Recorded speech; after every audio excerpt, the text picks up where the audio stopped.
Mediante decreto se realiza el nombramiento a partir de la fecha de la señora Elga María Rivas Ardila como ministra de Vivienda, Ciudad y Territorio. Toma el juramento el señor presidente de la República de Colombia, Gustavo Petro Urreco. Señora Elga María Rivas Ardila, ¿juran ustedes ante el pueblo de Colombia cumplir bien y lealmente las obligaciones que la Constitución y la ley le confieren a los cargos para los cuales han sido nombrados? Sí, juro. Si así lo hicieran, el pueblo de Colombia se los premie y si no, él se los demande. Firma la señora Elga María Rivas Ardila como nueva ministra de Vivienda, Ciudad y Territorio.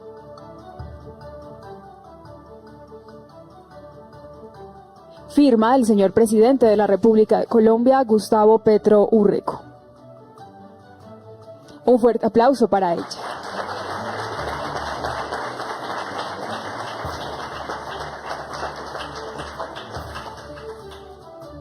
En vivienda, indudablemente, hay dos grandes hechos que hay que cambiar. Una es el interés del gran empresariado en la vivienda, que no es que no ayude en la solución de una parte de este problema, que es la ausencia en calidad y la ausencia en cantidad de un hábitat, no solamente de la vivienda, que sola no sirve para solucionar los problemas de hábitat de una persona. El hábitat necesita el parque, el árbol, la escuela, el sitio donde ir a comprar, el sitio espiritual incluso, donde reflexionar, etcétera. Y la vivienda sola es simplemente unas paredes con unas ventanas. Entonces, cambiar la visión de vivienda hacia hábitat es todo un esfuerzo. En los gobiernos distritales, Bogotá, Medellín y algunas otras ciudades, logrado ya. En el gobierno nacional no se ha logrado. El gobierno nacional se habla de vivienda y no de hábitat. Y dentro de la vivienda hay otro criterio muy recortado, y es que no mira el tema calidad de la vivienda, que es donde más déficit tenemos, sino el de cantidad de la vivienda, que es el que intentan disminuir. Nunca logran disminuirlo por completo. En calidad de la vivienda, la mitad de las grandes ciudades de Colombia y buena parte de la vivienda rural son faltas de calidad. Medio construidas, medio derruidas, medio incompletas, medio sin servicios públicos, en lugares sin hábitat, de calles sin pavimentar y estrechas, con materiales que pueden ser derruibles, vulnerables, etcétera, etcétera, etcétera. Por lo menos la mitad de esa vivienda tiene problemas. No es sino que mirar la ciudad de Bogotá, salir un poco del centro, incluso antes del centro, y encontramos el déficit de calidad de la vivienda en Colombia y del hábitat. Aires contaminados, aguas que no son potables, etcétera. Ese trabajo está por hacer. Nunca se ha encaminado desde el gobierno nacional. Y no se ha encaminado desde el gobierno nacional porque importa muchísimo más el otro tema, que es la cantidad de vivienda. En realidad no importa mejorar una vivienda, lo que importa es hacer una nueva. Una nueva obviamente no es para todas las personas, la mayoría no quiere salir de su lugar. La vivienda nueva es para la pareja nueva, para el joven que se va a su casa a vivir independiente, o porque se acabó una, o porque una familia tiene la posibilidad económica de cambiar de hábitat, que no sucede en la mayoría de las familias. Esa vivienda nueva se hace a escala industrial, se hace en las ciudades más grandes, se hace donde hay terrenos disponibles y siempre habrá una búsqueda de terrenos que ocupan áreas que no deberían ocuparse, sea por el riesgo de vivir ahí, pasa en Bogotá, sea porque se está destruyendo un territorio que es muy importante para el agua y para el medio ambiente. Eso no importa, el todo es construir vivienda nueva y permitir que quienes la hacen, que no es una familia como antaño, que no es un conjunto de amigos que se juntaban para tirar la plancha como antaño, trabajadores, viene de las costumbres indígenas de la minga, sino que es una empresa grande que necesita capital, generalmente a crédito, que vende con unas tasas de interés, es un negocio financiero que da ganancias si se logra capturar las rentas de la tierra, que los economistas clásicos definieron muy bien, que no vamos aquí a hablar del tema porque sería otra conferencia. Lo que sí vamos a hablar es que al quedarnos exclusivamente mirando el tema de hábitat como la construcción de vivienda nueva en escala e industrial, y poner todo el Estado al servicio de ese que es un negocio, simplemente un negocio, que para poder hacerse tiene que ser rentable y que puede condenar primero a muchísimas familias a no entrar a ese mercado porque no puede. La tasa de interés lo impide, la cuota inicial se convierte en la barrera fundamental, etcétera. Y que aún entrando muchas familias tienen que irse. A mí casi que me tocó el turno. Cuando me pusieron las multas, fueron a embargar mi casa, solo porque había tenido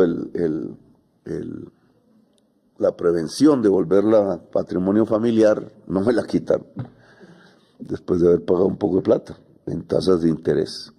Eso le pasa a cualquier cantidad de personas en el país, y ese es el modelo y el sistema que tenemos. Hay que cambiarlo, no en el sentido de anularlo, sino de que es una parte y no más de toda una política pública que debe dirigirse hacia el hábitat para todos los sectores del país. Tener techo hace parte de la dignidad de la vida. Y entonces ahí el reto, que es un cambio, y que no es aceptado, porque saben que entonces el dinero público, que no estira, que no es infinito, tiene que darle a una parte de ese dinero y tratar de construir una integralidad de políticas. Dentro de ellas la vivienda rural, que es donde está el mayor déficit, pero no hay empresa capitalista que la mire. Tiene que ser el Estado y tiene que ser la comunidad campesina. Entre esas, la persona, la familia, generalmente la señora de la casa, porque es un tema muy femenino, que quiere arreglarla, no quiere irse de ahí, quiere mejorarla. A mi mamá le pasa constantemente. Y entonces, ¿dónde están los sistemas que permiten ayudar a una familia con escasos recursos a mejorar su vivienda? No hay crédito para eso. Ahí no aparece programas ni de crédito, ni de subsidios, ni de ayuda pública, ni nadie piensa en eso. Y resulta que ese problema lo tiene por lo menos la mitad de la población colombiana. Querer mejorar la casa es querer vivir mejor. A veces usar la plancha para hacer un piso donde el hijo o la hija viva y mantener la familia unida, o a veces simplemente arrendarla, y el aumento de la oferta para arrendar también bajaría los arriendos, mejorando la vida de otras personas que aún no pueden o no quieren tener una vivienda propia. Entonces aquí tenemos todo un campo, que es el reto que ahora le dejamos a la ministra Elga. La otra parte del Ministerio de Vivienda es el agua potable. Aquí sí que tenemos un grave problema en Colombia. Los gobiernos durante décadas no han tenido como prioridad el agua potable. Y sin agua no hay vida. La tasa de mortalidad infantil está altamente correlacionada con el agua potable. Si no se soluciona el agua potable, los niños y las niñas mueren. Nos lo demostró La Guajira, en donde hemos corregido y bastante el problema. Ya La Guajira no es el lugar de Colombia donde más niños y niñas mueren de desnutrición, dicen, pero la desnutrición es una manera de decir por falta de calidad del agua. Colombia necesita una revolución del agua. Voy a poner estos números.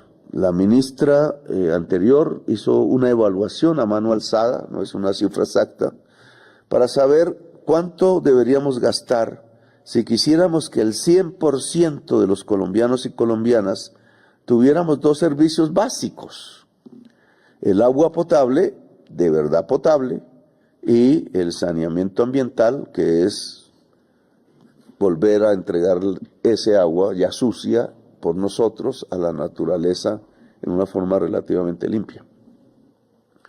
Esas dos cosas valen 100 billones de pesos, según la ministra.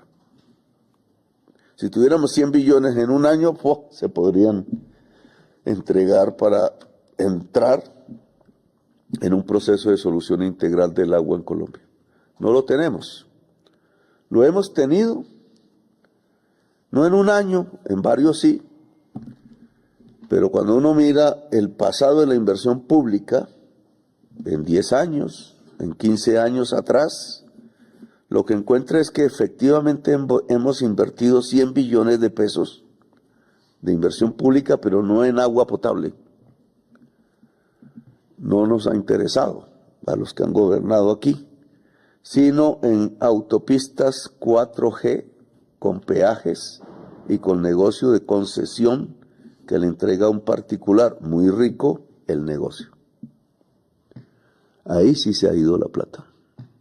Entonces la sociedad colombiana podría pensar esa priorización de la autopista 4G, que vemos ya muchas terminadas, ¿ha sido mejor que priorizar el agua potable? Hay que pensarlo. Los que están detrás de la propuesta dicen es que el país se desarrolla así, es que sin carreteras no podemos. Las carreteras que teníamos, pues, acordémonos, etcétera. Que la demora, que la lentitud, que la carga no llega a tiempo, carga generalmente importada, porque importamos más que lo que exportamos, y lo que exportamos no lo hacemos por carretera, porque es petróleo y carbón, lo hacemos por tren y por tubo. Y entonces la carretera realmente cree la persona que es para pasear, pero solo unos pocos pueden pasear en carretera, y muy de vez en cuando. La carretera se usa cotidianamente, es para la tractomula, y la tractomula para cargar, y la carga viene de los puertos hacia acá. Y entonces, ¿esa priorización es válida? ¿O debemos priorizar el agua potable y el saneamiento básico? Es decir, el agua. El agua es la vida, la carretera, en buena parte, el negocio. Priorizamos la vida, priorizamos el negocio sobre la vida, y yo le voy a pedir a la ministra que priorice la vida sobre el negocio.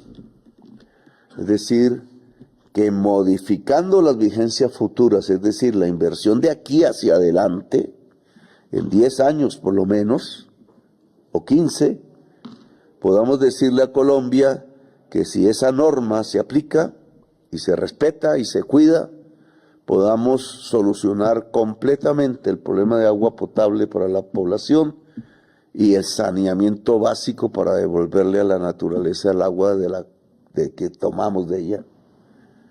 Que eso vale 100 billones de pesos, si el cálculo está bien hecho, y que en 10, 15 años debería volverse una realidad, lo cual significa priorizar la inversión en agua potable casi que en primer orden en el presupuesto nacional.